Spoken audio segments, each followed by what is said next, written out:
Hi, my name is June. 2 weeks ago, I was at my third ever in person Scrabble tournament, which was so much fun. It was the Midwest Major tournament held in Madison, Wisconsin, and my goal going into it was just to win a cash prize. That would be the top six in my division of 30 players, which maybe was a bit ambitious for me. It's Division 2 of 3, it's not the lowest division anymore. But I figured, I'll just do my best and we'll see where I end up. So it surprises me as much as it surprises you that I actually won the division. I went 12 and 5. I gained a whole bunch of rating, and I also want to share in this video the strategy that I used to come out on top in this division, which was to draw all the good tiles every game. I'm not even kidding, it's ridiculous.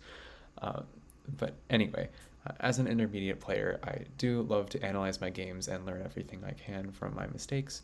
So I have done that. I have gone through and plugged all 17 of these games into Macondo. I even made a spreadsheet because I don't know how else to express myself. This is just going to be a maybe not so quick run through of all 17 games. I'll skim over most of them, but I've picked three that I figure I can maybe learn the most from, that I made a lot of mistakes in, or just were more interesting than the others. So without further ado, let's start. I won round one by drawing lots of good tiles. Round two, though, is one that I want to go over. Probably out of the whole tournament, I would say it's my worst game. Just the sheer number of misses is it's quite something, as you will soon see. Carl opens with and I already have a bingo available of add juror, which I saw it immediately in game, but I chickened out. I thought that it was only abjuror that was valid. I was incorrect. Abjuror is a valid play. It would have scored 75, but I passed up 50 points, and then let Carl get the first bingo of the game. So off to not a great start. And here I have an available bingo, exordial through the D. I did not spot it in game, but even though exordial is slightly preferred with static equity, simulation does favor locks or my choice of ox. I just wanted to use the weirdo hook. I wanted to score a decent amount with my X and keep the blank to bingo next turn. I hate bingoing with a power tile and, well, your QXJZs and a blank for only 67. So I stand by my choice here. I don't think it was a bad move. And now, here's where things get interesting. So I have bingos through the N, like Malinker, Maliner, Germinal, which I think I definitely would have spotted them had I even bothered to look through the N. Instead, I immediately played Glimmer for 72 points. I was very happy to play this, well, firstly, because I'm very slow with the blank, so, if I find a word that's good, I should just play it. But secondly, and more importantly, I was 100% sure of the front A hook for a Glimmer. And I reasoned, well, maybe Carl won't think to hook this word. Maybe he does see it and he's not sure of it, or maybe he simply doesn't have an A, and then I'm turning over 7 tiles. I could draw one myself and play for a large score. So we'll see how that gambit turns out. Carl, in fact, does not have an A and bingos with Mitogen's only playable bingo, so nice find by him. I played Term, which looks like my best move.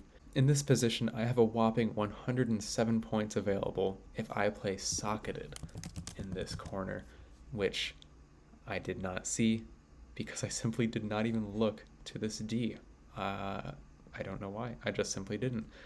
Instead, I played Pockets over here for a whole lot less. 25 points that I lost there. Socketed, I definitely would have found if I looked to the if I look to the D, I see socket on my rack. There's a D and a blank. The ED suffix is quite natural. Yeah, so pretty bad miss on my part. Carl plays feet, and I have an obvious play available. If you are a tournament player, you're probably seeing it already. It is Piezo for 78, and I missed this as well. This is much more egregious than Socketed, I would say. Instead, I played Pew for 20. I was keeping Z and the A's, which would go great above here, score a lot of points a lot of the time next turn, which is true, but I can't be missing Piezo for 78. That's just Oh, it's embarrassing to even show this, but I'm trying to improve. Um, Carl plays Cod for 40, and I don't have an eye for Faradize, but what I do have is Phased for 76. My miss didn't matter in the end because I still got this.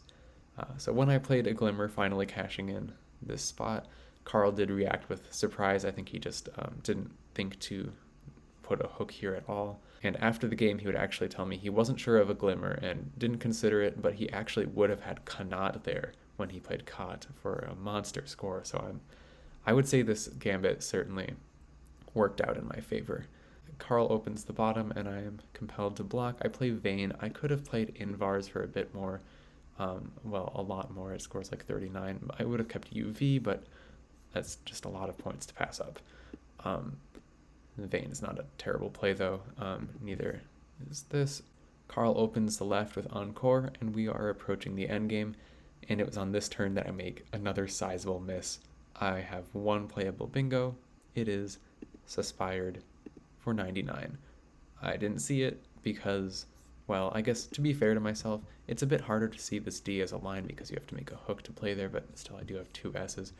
Regardless, I do redeem myself a little bit in that I do play Europai, which is one of the few moves that, from a very lengthy Macondo simulation, does guarantee 100.0% win chances.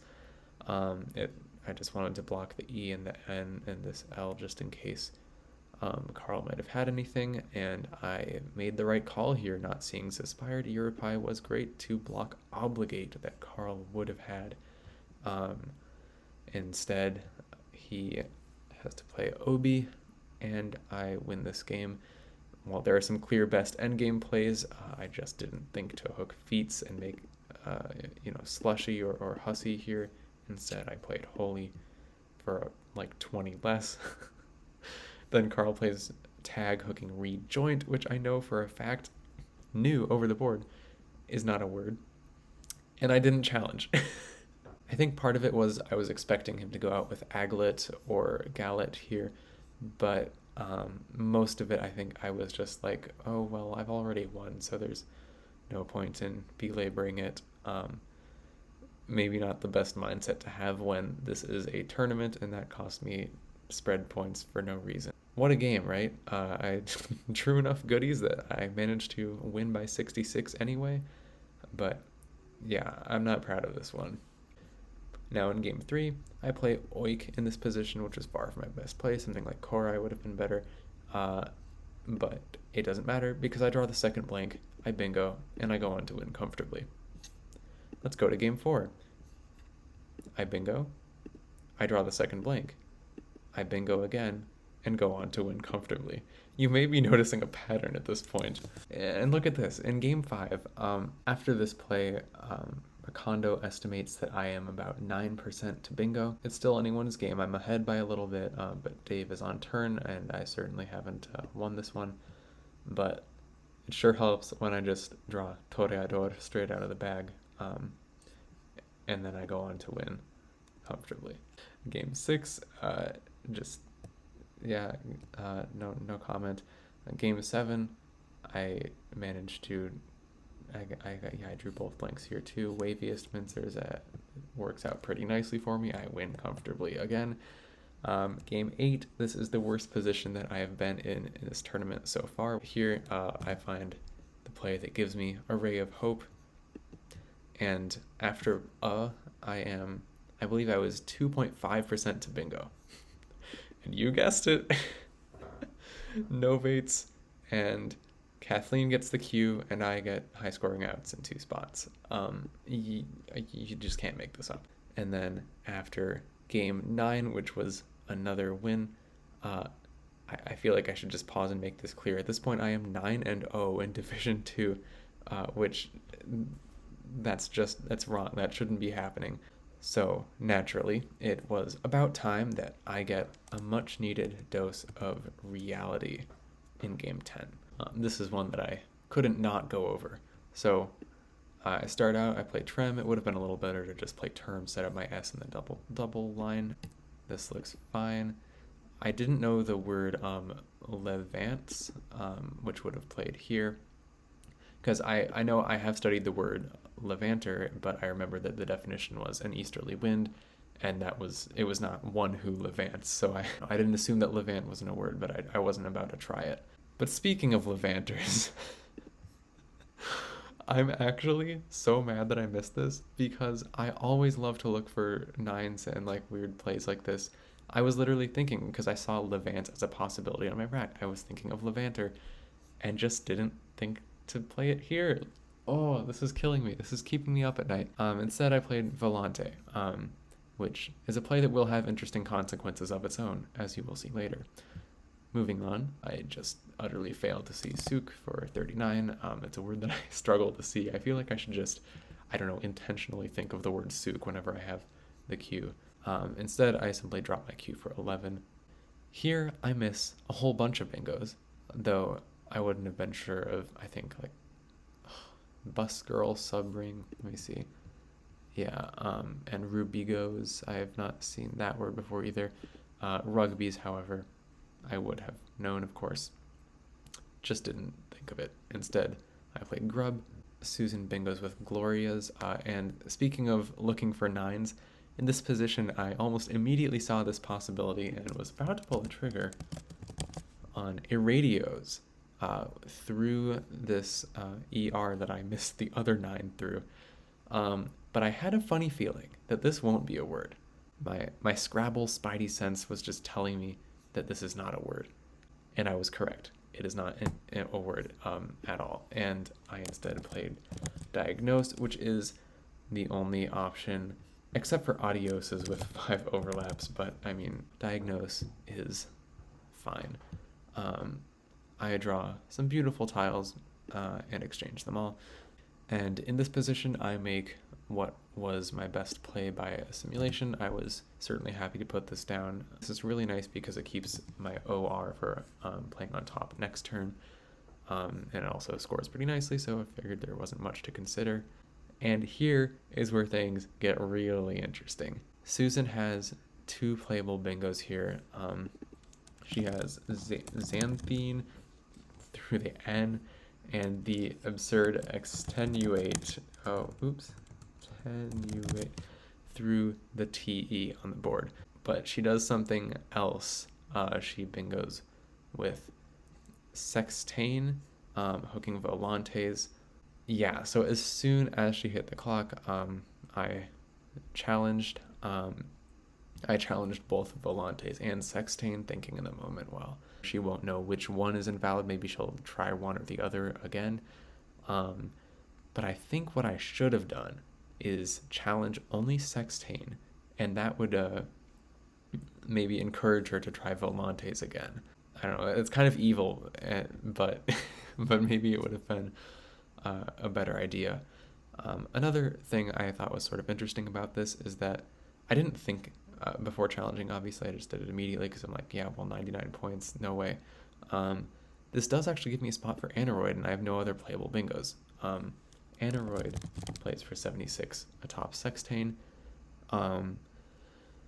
But it's just because Sextain scores so much, between that turn and this, I am effectively losing 23 points, as opposed to what actually happened. I challenged, and then next turn I played Road. I'm gaining 28. So if I don't challenge Sextain and I play Aneroid, I'm effectively, from how I see it at least, I'm sacrificing 51 points to take the valuable like S and X, or not the S, the blank, the X, off of Susan's rack, which I don't think would be warranted. Instead, after playing Road, I am going up. But yeah, I figured that she would just play Lex here. And I actually did not see Xanthine, for the record. I'm not good enough to find that. And at this point, I'm thinking, okay, I'm definitely blocking these floaters no matter what. I do not want her to just bingo with an 8. I want to make her life as hard as I can. So I played Ani when something like K would have been probably better, just to score a bunch more points. I just simply didn't think of it. Next turn, I play Puke up here, trying to block what I actually opened and didn't end up using. I think I may have overestimated how likely Susan was to bingo there. There's two O's and one R left, and a P as well. But I don't know. It doesn't seem like the easiest fit for her, and Macondo agrees with this line of logic, and that something. Oops, I skipped ahead too far. In that something like Pug is just a bit better. Scoring some more points. The leave isn't great in either case, but keeping the K is definitely nice for scoring on what I'm trying to turn into a tight board. I think this is when I wanted to mention that Susan was playing at a blistering pace, and I am a very slow player. So by this point, there's still, 16 tiles in the bag. I was down to less than 3 minutes on my clock. It's pretty bad. I draw a few too many vowels, and I exchange, which I believe was a good move. Another low point play from Susan, which I was happy to see, but at this point I'm kind of panicking. I played Hone, which I think was a little bit of a mistake. Something like how, not only would have scored more, but keeping the H with either my M or my W, that goes a bit better together. The MW is just kind of less synergistic, one could say. Susan does manage to draw into a bingo, and she plays Abducts. Here, I do not play my optimal endgame, but considering how little time I had on my clock, I don't think that was going to happen. And I think there was no way I was winning this after the bingo. And there it is, my first loss of the tournament. I did enjoy the game a lot, and something that was really new to me were the turns following Susan's phony of Sextane. Well, I know she has a blank, she has good bingo tiles, so I'm trying to do everything I can to make sure she doesn't get that bingo down. But I was already too low on time to really take more time. So moving on, in round 11, my second loss of the tournament against my friend Dan. Round 13, I managed to rebound and win. Round 14, again, getting my confidence back after that terrible losing streak. And now, round 15, this had an interesting position near the end. I'm not going over the full game, but my idea here was kind of silly. It feels kind of, I don't know, it's too little too late, possibly, but we'll see how it turns out. My play in this position was Gru, preparing for Ya to set up my R. That was my idea, and I was very happy to see her play the other remaining R with Quare, and so I proceed with Ya as planned. She plays high to block off the D, which makes a whole lot of sense, and I'll show you what I did first, because it's what not to do, maybe, I don't know. I played Verged for 39, throwing in the towel.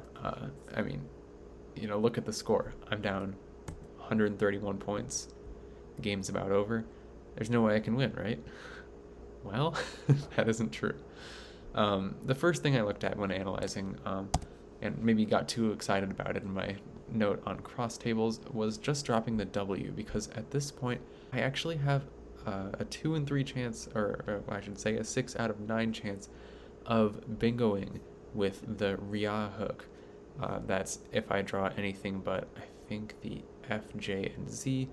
And the crazy thing about this is, if Katya doesn't have the E, so if it's in the bag, either I draw it or I don't, Katya will be completely unable to block the A column, because the E is critical to hook Age with something like Phi here, or even just playing, I don't know, FE, EM here. That would just totally shut down the line. There's literally nothing that she could do to block. But upon further analysis, after playing So, Katya will actually be able to guarantee a win no matter what, even if the E is in the bag.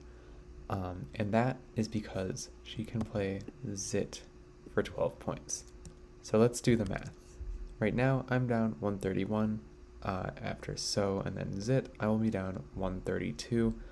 And let's say I draw the E and I play Revered right here. That will score 89 points. After Revered, I am down 42 points, and remaining on Katya's rack will be F, I, J, M, N, T. 1, 2, 3, 4, 5, 13, 18. I get 36 points and lose by 6. And something similar unfolds with, whatever I draw that would result in a bingo here. So never actually works.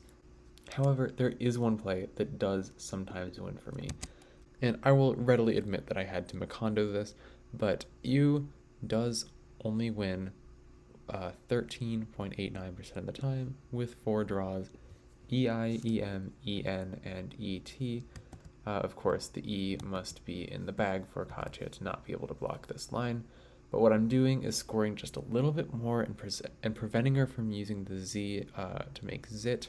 And then, despite not actually drawing into a bingo as often, I am more likely to win because my bingos now will be enough. Again, let's do the math.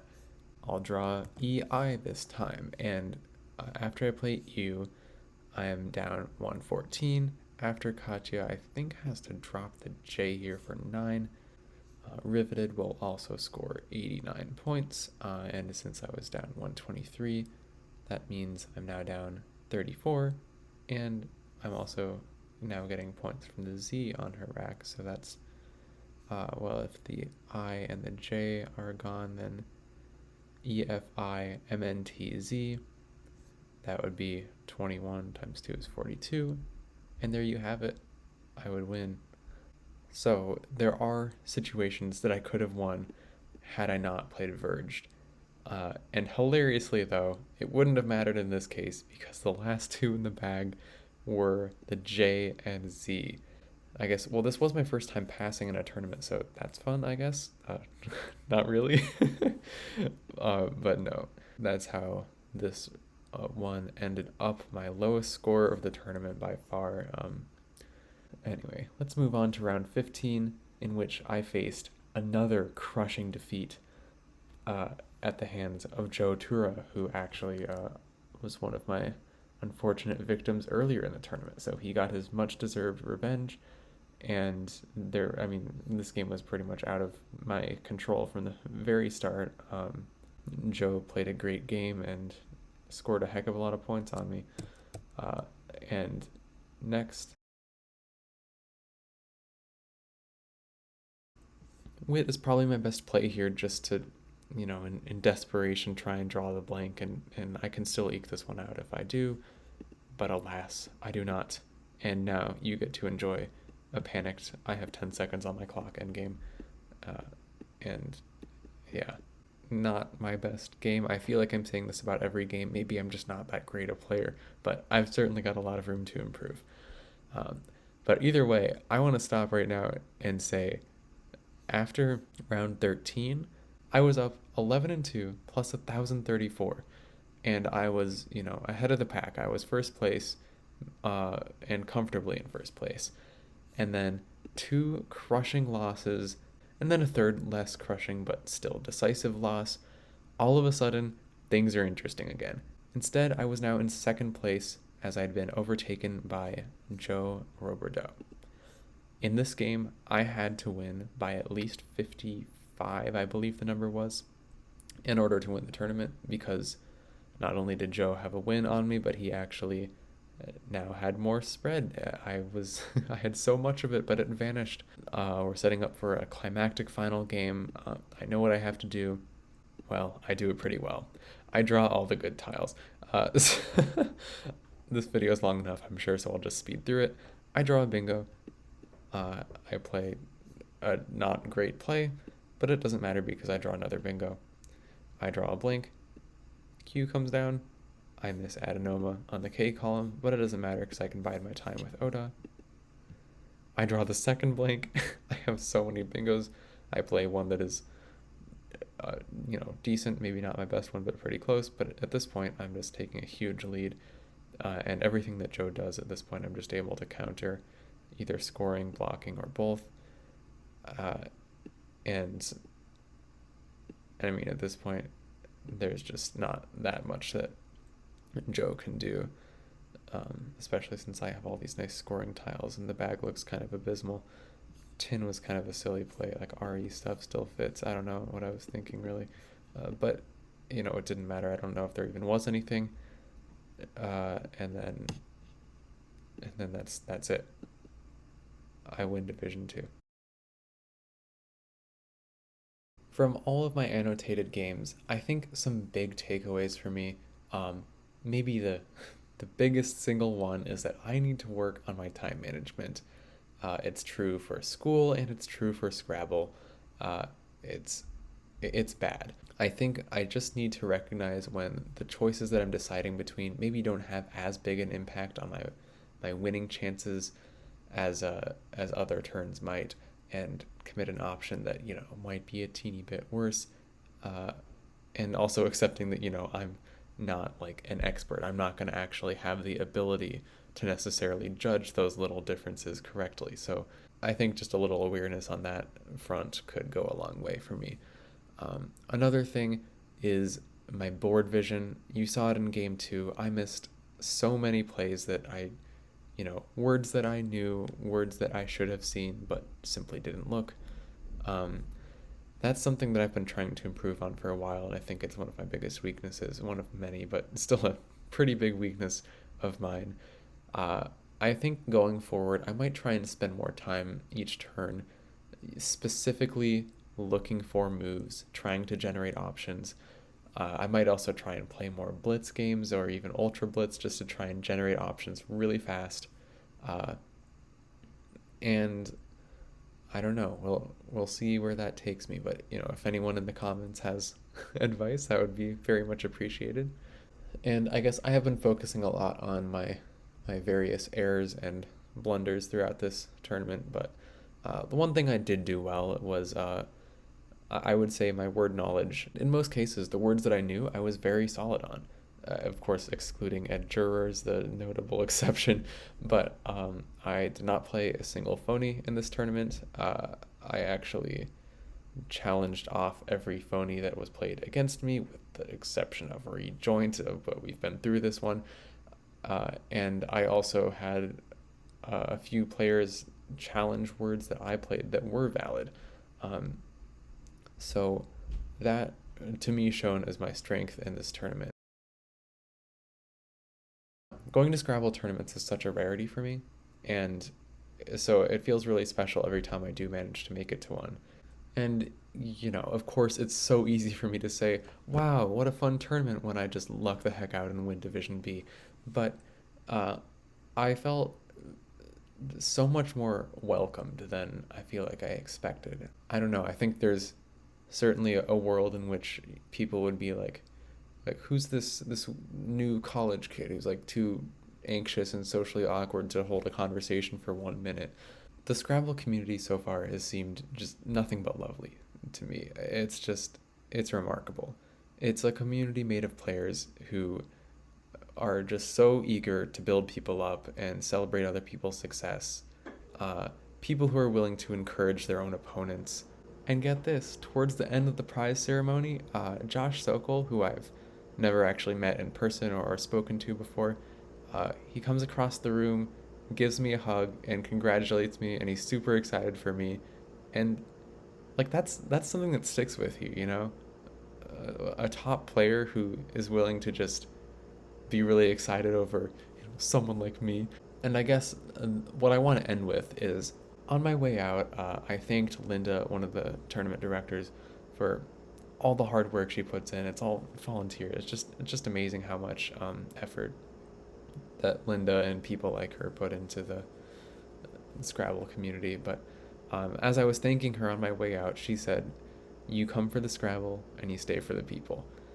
I've only been playing Scrabble for, I think, about a year and 3 months now, and I mean, gosh, I think I'm starting to live that already, and I know I will be for years to come. So, with that, thanks everyone for watching, and maybe I'll upload more videos. I don't know. Goodbye.